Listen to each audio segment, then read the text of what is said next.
بسم اللہ الرحمن الرحیم۔ الصلاۃ والسلام علیک یا سیدی یا رسول اللہ۔ سامعین کرام، آج ہم تیمم کے بارے میں پڑھیں گے۔ اللہ تعالیٰ قرآن پاک میں ارشاد فرماتے ہیں، فَلَمْ تَجِدُوا مَاءً فَتَيَمَّمُوا صَعِيدًا طَيِّبًا فَامْسَحُوا بِوُجُوهِكُمْ وَأَيْدِيَكُمْ مِنْهُ۔ ترجمہ یہ ہے، تو جب تم پانی نہ پاؤ تو پاک مٹی سے تیمم کرو اور اس مٹی سے اپنے منہ اور چہروں چہروں اور ہاتھ کا مسح کرو۔ اب سوال یہ پیدا ہوتا ہے کہ تیمم کب کرنا چاہیے؟ اس میں دو صورتیں بیان کی گئی ہیں۔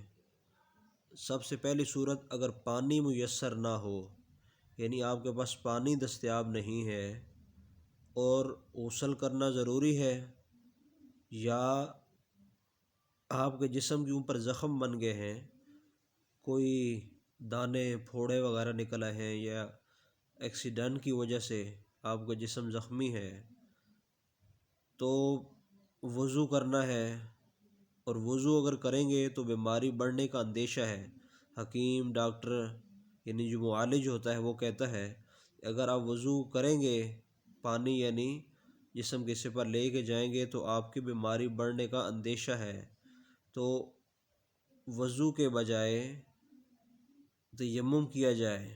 اور اسی طرح غسل میں بھی اگر غسل کرنے سے بیماری بڑھنے کا اندیشہ ہے، ڈاکٹر کہتا ہے یا حکیم کہتا ہے، معالج کہتا ہے، تو اس صورت میں تیمم کیا جائے گا۔ یہی دو صورتیں ہیں جس کی وجہ سے تیمم کیا جا سکتا ہے، یا تو پانی دستیاب نہ ہو، یا پھر جسم پر دانے یا پھوڑے وغیرہ نکلے ہوئے اور بیماری بڑھنے کا خطرہ ہو۔ غسل اور وضو دونوں کے لیے تیمم کا ایک ہی طریقہ ہے۔ اب یہاں سے آگے وضو کا تیمم کا طریقہ بیان کیا جائے گا۔ وضو اور غسل کا تیمم کا ایک ہی طریقہ ہے، صرف نیت میں فرق ہے۔ غسل کے تیمم کو غسل کے اور وضو کے تیمم کو وضو کے قائم مقام خیال کیا جائے گا۔ قائم مقام کیا ہوتا ہے؟ یعنی اگر وضو نہیں تو وضو کے لیے تیمم کر لیں تو وہ وضو تصور کیا جائے گا، اور اگر غسل نہیں ہے اس کے لیے تیمم کر لیں تو وہ غسل تصور کیا جائے گا۔ اب ہم تیمم کا طریقہ سیکھتے ہیں۔ تیمم کا طریقہ یہ ہے کہ سب سے پہلے نیت کریں کہ میں ناپاکی دور کرنے اور نماز پڑھنے کے لیے تیمم کرتا ہوں۔ یہ نیت ہے کہ پہلے نیت کرے کہ میں ناپاکی دور کرنے اور نماز پڑھنے کے لیے تیمم کرتا ہوں۔ پھر دونوں ہاتھوں کی انگلیوں کو کشادہ کرے اور پاک مٹی پر یا کسی ایسی چیز پر جو زمین کی قسم سے ہو، ایک بار مار کر سارے منہ کا مسح کریں کہ کوئی جگہ باقی نہ رہ جائے، اور پھر اسی طرح ہاتھ مار کر دونوں ہاتھوں کا ناخنوں سے لے کر کونیوں سمیت مسح کریں کہ کوئی جگہ باقی نہ رہے۔